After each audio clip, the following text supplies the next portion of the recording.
विद्यार्थी है और एक मॉडल बनाने के लिए कहा जाता है।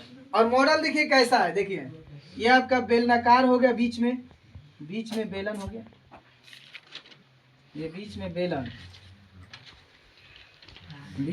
हो गया। और दोनों तरफ से देखिएगा इसके सिरे पर शंकु बनाया गया है, दोनों तरफ से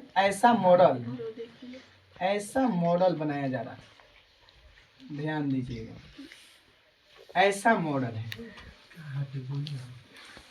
और इसका क्या क्या दिया है हमारा, इस तरह का विद्यार्थी जो इंजीनियरिंग का विद्यार्थी है उसको मॉडल बनाने के लिए कहा गया है, जिसका कह रहा है ना, इसकी टोटल लंबाई है 12 सेंटीमीटर, यहाँ से लेकर पूरा यहाँ तक कुल लंबाई दे दिया है 12 सेंटीमीटर, ये 12 सेंटीमीटर है।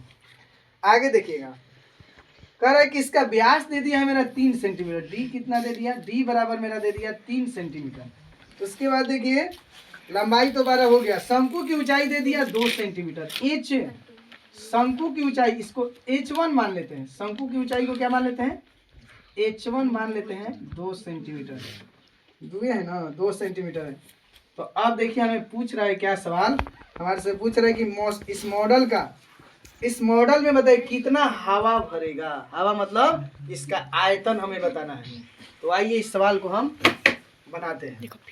तो देखिए इधर से भी 2 सेंटीमीटर शंकु का ऊंचाई हो गया, और इधर से भी 2 हटा लो, इधर से भी 2 हटा लो, तो हम बेलन की ऊंचाई निकाल लेंगे ना। तो सबसे पहले हम लिखेंगे, हमें डी दिया है, डी बराबर दिया है 3 सेंटीमीटर। अगर हमें डी दे दिया, डायमीटर दे दिया, व्यास दे दिया, तो हम त्रिज्या निकालेंगे, रेडियस निकालेंगे। और रेडियस बराबर फॉर्मूला होता है d/2, यानी कि 3/2 हो गया। समझे बात को, यहीं पे छोड़ देते हैं, दशमलव में नहीं बदलेंगे। अब क्या करेंगे, शंकु की ऊंचाई हम दिया है, शंकु का ऊंचाई कितना दिया है, इसको H1 मान लेंगे। शंकु की ऊंचाई बराबर हम लिखेंगे, शंकु की ऊंचाई H1 हम मान लेते हैं, H1 का मान मेरा दिया है 2 सेंटीमीटर। जबकि हमें बेलन का ऊंचाई निकालना है, बेलन की ऊंचाई को हम मान लेते हैं H2, बेलन की ऊंचाई को हम मान लेते हैं H2 मान लेते हैं। और इसको निकालेंगे कैसे, टोटल मेरा यहाँ से यहाँ तक दिया है लंबाई 12 में से हम देख लो दोनों तरफ से 2 घटा लेंगे, 2 इधर से भी 2 इधर से भी, तो हमारा मिल जाएगा 2 गुने 2, हमें मिल जाएगा 12 में 4 चल जाएगा, 12 में 4 घटा देंगे तो 8 सेंटीमीटर मेरा आ गया, शंकु बेलन की हाइट आ गया। अब हम क्या करेंगे, इस मॉडल का आयतन निकालेंगे, मॉडल में हवा का आयतन, मॉडल के अंदर हवा का आयतन निकालेंगे हम। देखिए क्या होगा, आयतन बराबर मेरा हो जाएगा, 2 को शंकु बन रहा है तो 2 गुने शंकु का आयतन, 2 गुने शंकु का आयतन, एक बेलन बन रहा है तो बेलन का आयतन। तो ध्यान दीजिएगा कैसे बन रहा है। अब दोनों का हम फार्मूला लिखेंगे, तो 2 गुने शंकु का हो गया 1/3 पाई हो गया r², H1 इसको माने हैं तो H1 लिख देंगे। इसमें देखिए बेलन में क्या लिखेंगे, बेलन में लिखेंगे पाई r², H होता है तो यहाँ H2 माने हैं तो H2 लिख देंगे।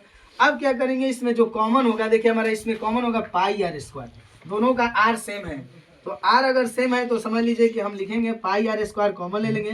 पाई r² जैसे ही हम कॉमन लेंगे तो मेरे पास बचेगा 2/3, और यहाँ H1 है तो H1, यहाँ देखिए क्या बचेगा, पाई r² कॉमन लेंगे तो H2 बचेगा, और इसमें हम वैल्यू को रख देंगे। पाई का मान हम रख देंगे 22/7, और R1 हमारा R आया है मेरा 3/2, 3/2 का स्क्वायर का मतलब होता है 2 बार लिख देंगे, 3/2 को 2 बार लिख देंगे क्योंकि स्क्वायर है। 2/3, H1 का मान मेरा दिया है, H1 का मान 2 है, और H2 का मान मेरा देख लो कितना आया है, H2 का मान 8 आया है, और इसी को हमें सोल्व कर देना है। तो ये आपके पास आ जाएगा 3 तिहाई 9, तो 22 गुने मेरा 9 हो गया, और ये मेरे पास कितना हो गया, 7 दूनी 14 दूनी 28 हो गया।